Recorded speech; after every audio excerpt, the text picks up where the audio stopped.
Hey everyone, welcome back to Measuremix. Thank you so much for stopping by today. I have a couple cute little pieces of Easter decor that I made to share with you guys, and they are all from Dollar Tree items. So if you want to see how I made these items, make sure you stick around.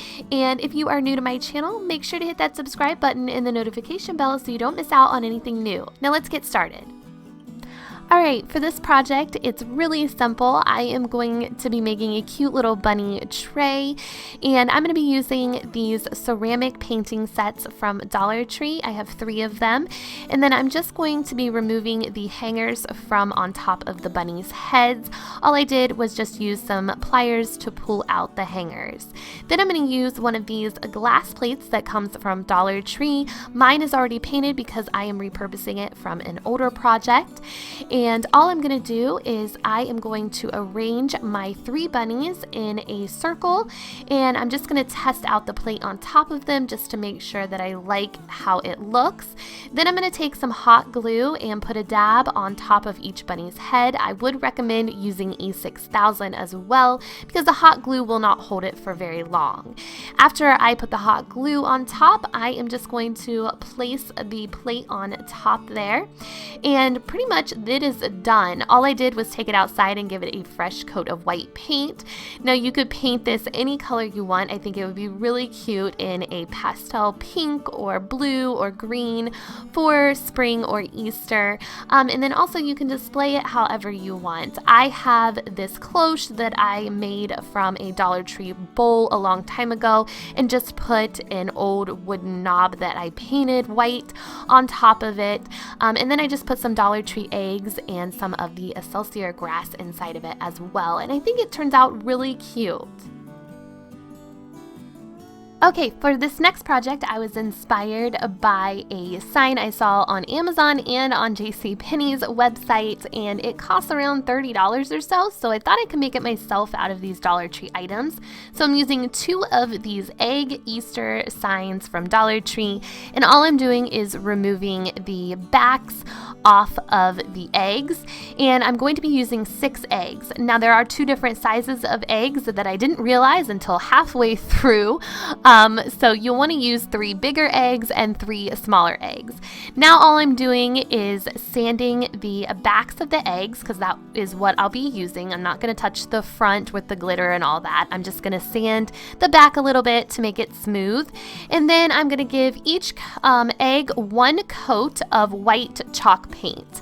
And then what I'm going to do is I'm going to come back after they are dry, and I am just going to take my sandpaper and sand around the edges and a little bit in the middle to give this more of a distressed look. So here is where I'm going to show you there are 2 different sizes of eggs. They are barely noticeable, but they are 2 different sizes.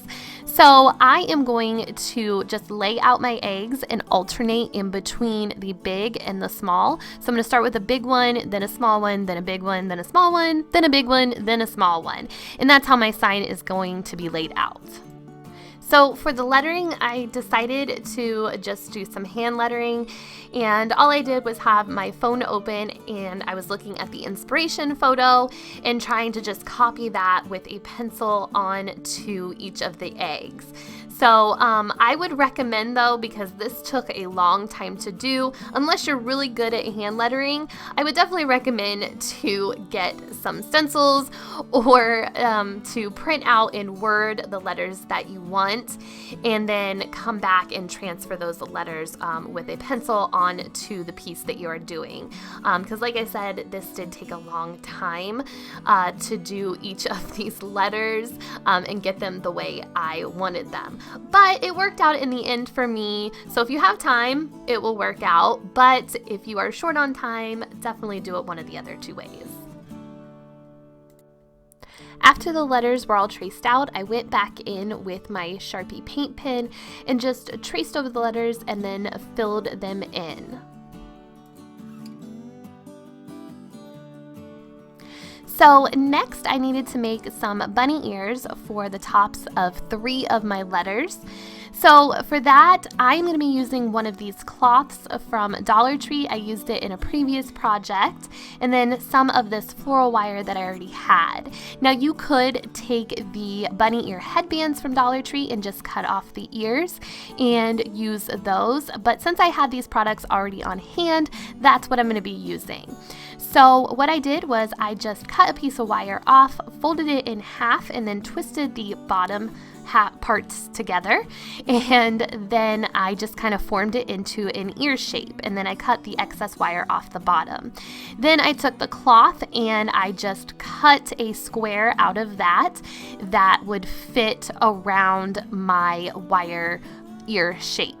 So then I just took some hot glue and I put it on the wire and folded one half of the cloth over that wire and kind of formed it to the ear shape. And then I did the same thing for the other half of the wire. Then for the top, to make it a little bit pointy and make it more ear shape, I put some hot glue down and folded each corner down. And then I just cut off the excess fabric at the bottom. And then I had a bunny ear, and it was actually able to stand up on its own.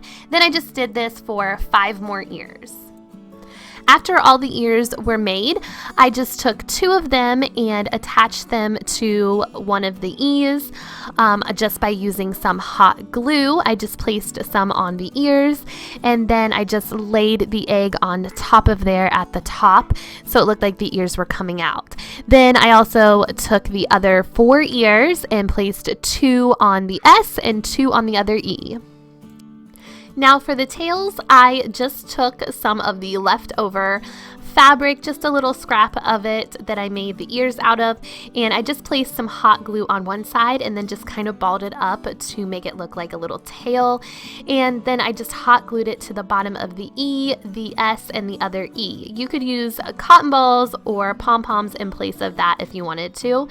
Now what I'm doing is taking this piece of 1x2 that I already had in my garage that was cut to the perfect length actually, and it was already stained. So I just took that to place my letters on. Now I'm taking the E and I hot glued that down at the bottom. Then I took the S and I lined up where the A would go in between that, because the A is going to kind of pop out, and I went ahead and hot glued the S down first, and then I came back and hot glued the A down to the E and the S. Then I did the same thing with the T and the other E, and then the R, I hot glued that to the E and the bottom of the piece of wood. And that's it. I think it turned out super cute. I hope you guys liked this video. Make sure to give it a thumbs up, and I will see you guys next time. Take care. Bye-bye.